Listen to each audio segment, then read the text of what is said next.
Hey everybody, I'm Madison and welcome to River Times. Our top story tonight delves into the complex and evolving issue of cyberbullying. In the digital age where technology continues to reshape the way we interact, the definition of cyberbullying remains a subject of debate. This challenge was highlighted in a recent review that emphasized the lack of universally accepted definition. According to the review, there is no clear definition for cyberbullying and is yet to be decided on. The article in question is called Cyberbullying, a New Social Menace, an attention-grabbing name more suitable for a Marvel comic, yet here it is being used for the difficult topic of cyberbullying. This article aims to compile and summarize the results of relevant publications related to cyberbullying, and also includes the discussion of variables related to cyberbullying. To shed light on what experts have been using as working framework, many have turned to Alloui's definition of traditional bullying, which has gained widespread acceptance. Scholars have in turn adopted similar criteria for defining cyberbullying. This definition put forth by Allouis states that a person is bullied when they are exposed repeatedly and over time to negative actions on the part of one or more other individuals and they have difficulty defending themselves. The essential criteria of this definition include repetition. The negative actions are not isolated incidents but occur repeatedly. Deliberate. The actions are intentional and deliberate, aimed at causing harm. Time period. The bullying behavior typically extends over a period generally considered more than a week.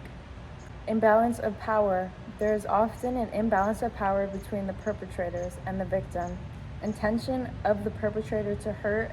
The actions are carried out with the intention of causing harm. Perceived by the victim to be hurtful. The victim perceives the actions as hurtful. Having a well-defined framework for cyberbullying not only assists in recognizing the issue, but also enables policymakers, educators, and technology companies to better address and combat this digital menace. One key aspect of addressing cyberbullying is observation. This includes keeping computers and electronic gadgets within a visible range. It also involves monitoring the usage of electronic gadgets and the internet, not only at home, but also in educational institutes. By doing so, parents, families, friends, and higher authorities will be able to be more aware of it, and when bullying through text or online media happens. Hey everybody, this is Nayeli, and I will be talking about the second article that talks about cyberbullying. This paper disputes the common claims about cyberbullying being widespread and increasingly harmful. Instead, it argues that cyberbullying, when studied in the right context, is a relatively rare phenomenon that hasn't significantly grown over time. It also contends that most cyberbullying victims and bullies are also involved in traditional bullying. Furthermore, the paper emphasizes that research on the negative effects of cyberbullying is lacking and recommends strategies for further investigation, along with methodological suggestions. It suggests that schools should primarily focus their anti-bullying efforts on countering traditional bullying.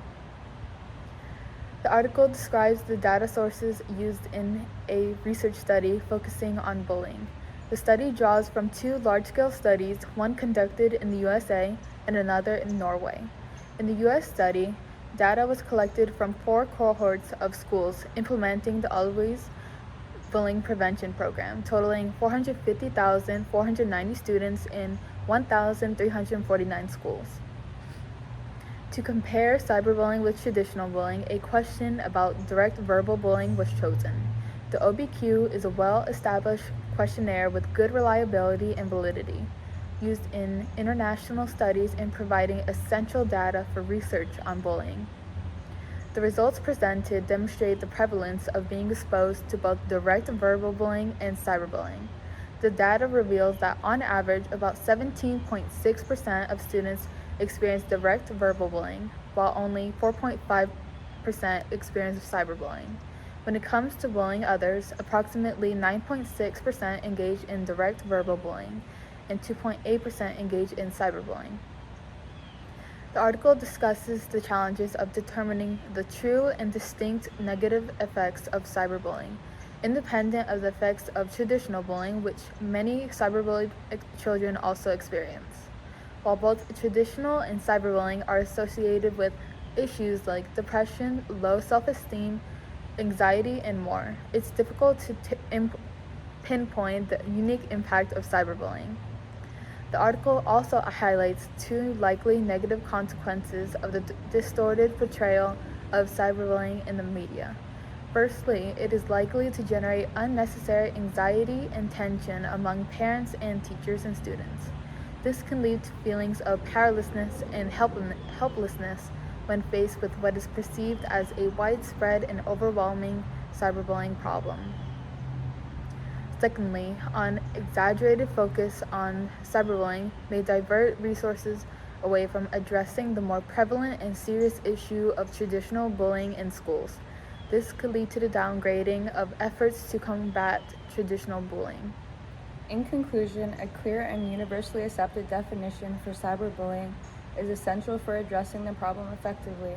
While the prevalence of cyberbullying is debated, it is crucial to acknowledge that both cyberbullying and traditional bullying should be taken seriously.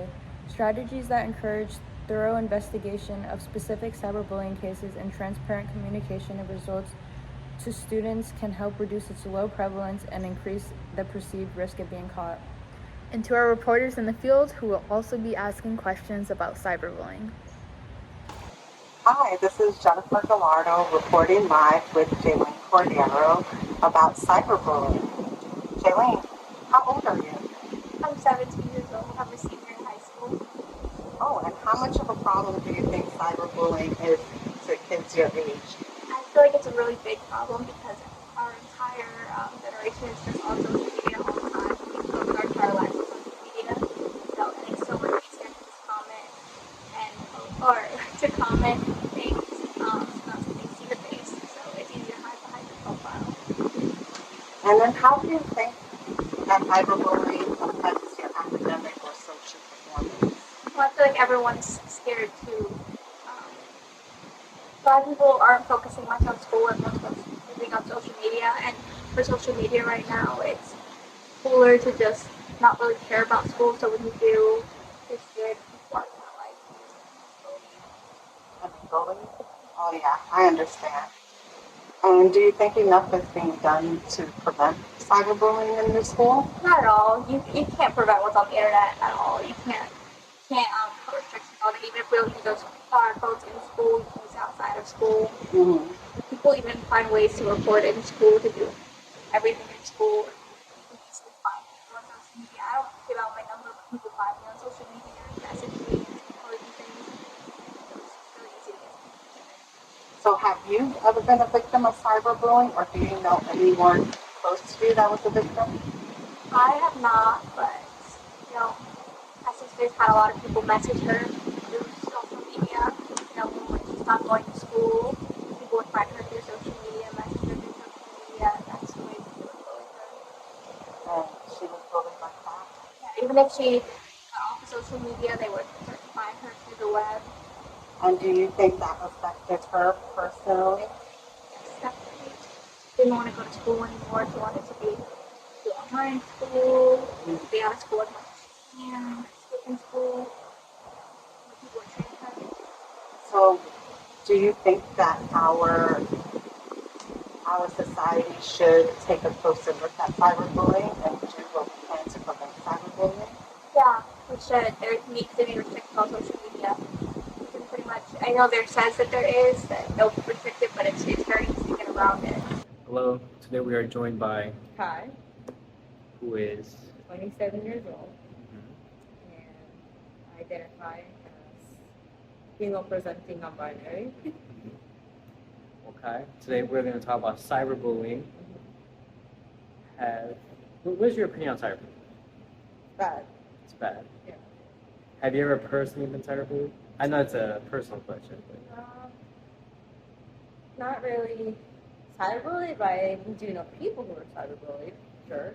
Somebody close to me, one of my best friends, were cyberbullied. And I was there to help them through that. how do you think that experience affected them in terms of, their schooling or academic progress? Even though it was online, I did see that it affected them off screen because they were less confident about themselves. They're more insecure. They were more careful about like their moves and stuff like that. Even though technically cyberbullying is just letters on the screen, it does affect people personally, and it's a really bad thing. It's very scary, very harmful. I know it's very popular for people to say, if you're getting cyberbullied, just turn off the screen. Just turn off your appliance or whatever. Mm-hmm. But what people don't understand is that those words carry a lot of meaning, especially to the people they're intended to. Yeah, and cyberbullying is not only just saying mean stuff to them. It could, like it says, it just leads to a bunch of like stalking. You make a new account, to make another account just to try to get to you, spamming, sometimes even doxing, which is obviously all very scary in my community. And illegal. Doxing And is illegal. illegal. Yep. And it's a form of harassment. Yes, it is. Do you think enough has been done to raise awareness of cyberbullying or prevention?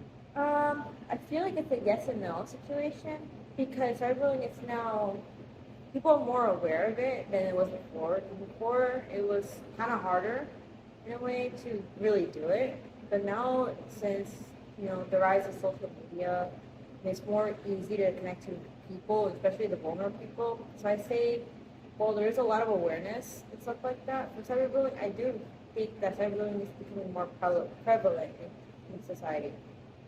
Since people are becoming more dependent on these social media apps and addiction is starting to form, Yeah. that means they become more vulnerable to instances of cyberbullying. Yeah. Exactly. Well, Kai, I want to thank you for your time. Thank you for conducting this interview. Hello, my name is Lacey Prescott, and I'm here with Maddox Thomas. Thank you for talking with us today. So, what do you know about cyberbullying? Cyberbullying is whenever you receive harsh and negative comments towards you or others over the internet and or social media. How does it make you feel that cyberbullying happens every day? It makes me feel really sad for the people receiving the harsh and negative comments because they can't control it. Yeah. The people that are sending these out are behind screens and they're terrible people for doing it. So it makes me feel terrible that they could do that to other people. Have you ever been cyberbullied? I have. My senior year of high school, I had a falling out with some friends, and I was really excited to go off to college. And so instead of them scrolling past the post, they went out and posted that they were ready for me to leave and that the town was going to be better when I was gone. So it was really hard to see that comment and allow it. I mean, seeing other people read those comments towards me. So, have you ever seen anyone being cyberbullied? I think everyone can say that TikTok was a big place for cyberbullying. You see people post content and other people don't agree with it, or maybe they don't like it, so they go on and post comments instead of just scrolling by, and so it's really sad to see that because people can't help it. Have you ever seen the emotional effects firsthand that it can have on someone? I think it goes back to seeing me. The effects that it felt on me was terrible.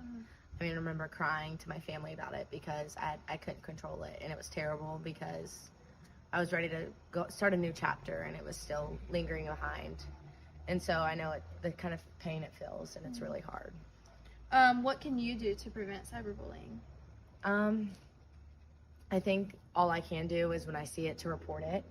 I know in high school when you see cyberbullying, you need to report it to your person in charge, so your principal, and so that they can take care of it. I mean, they can only do so much, but if you could, protest over social media, that's all you really can do. Report, get the word out, make people become bigger persons and better people. Yeah.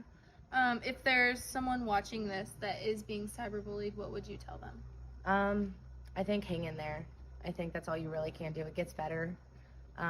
People will eventually grow up or move on to someone else, which is terrible to say, but I think that's really all you can do. Just tough it out, find you a person to lean on.